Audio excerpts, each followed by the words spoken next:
This senior class is kind of unique because they had a group in front of them that was pretty successful. They were taught and led by a group of seniors that graduated last year that kind of paved the way for these guys. And now the hard part for them is they've got to continue the tradition. And sometimes that leadership role is tough because there's a lot of responsibility in being a leader, and they're adapting to it and they're learning. I think it's the same thing as you hear on the movies and you hear coaches talk about. It's every game's different. How they're teenage kids and what they show up, the attitude they show up with dictates a lot on your success. And to me it's all about buy-in. And when the kids buy into the system and believe in it and they're willing to fight for it the entire game, you can be successful. And that's kind of what happened last year. We returned 4 on offense, 1 offensive lineman, a quarterback, a running back, and a tight end. They all played and started for us last year. Some new guys on the outside that we're very pleased with. Elio Lopez has looked phenomenal. He's quick, he's shifty, great hands. He has a natural leadership ability that we're gonna lean on a lot this year.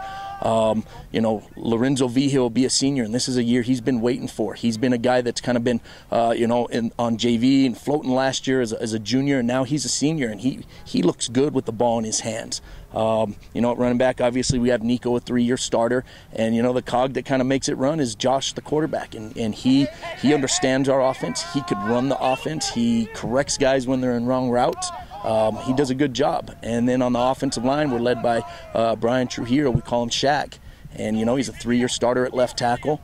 He leads that group, and what we're waiting on with that group is who steps up and wins the other 3 or 4 spots. Same thing, we turned 4 on defense. 3 linebackers and a DB that started for a number of games for us. And on D-line, we replaced everybody. We replaced 2 all-state defensive ends, a nose tackle that was all-state.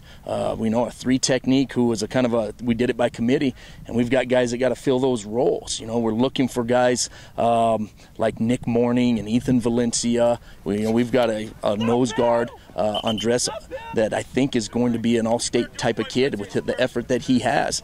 At linebacker, that's where we returned 3 starters, and DeAndre Booker, Brian Parks, and Joel Castellano. Those guys started a number of games for us as sophomores. Now they're going to be juniors, so we expect the learning curve to be big at linebacker, and that needs to be our strength. In the secondary, again, we've got shifty, quick guys out there that are ball hawks that we think are going to have big years, and Alan Rodriguez is going to be a junior.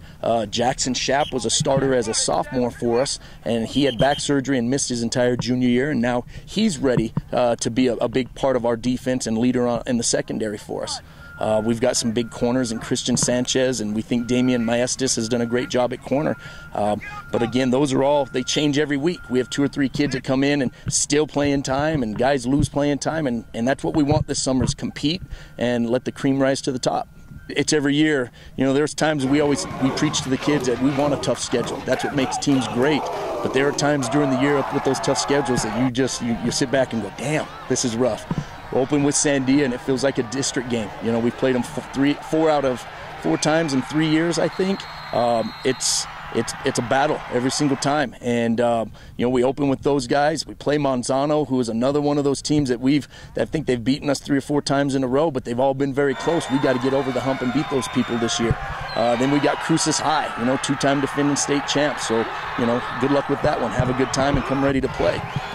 Then we go El Dorado.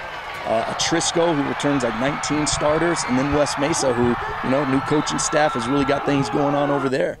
Get into district, and it's brutal. We go Cibola, Cleveland, Rio Rancho, and then Santa Fe to end the season, and then that's our bye week after Santa Fe. So I don't feel like we got any favors with our schedule this year, but it's a challenge we're going to have to accept and be ready to handle.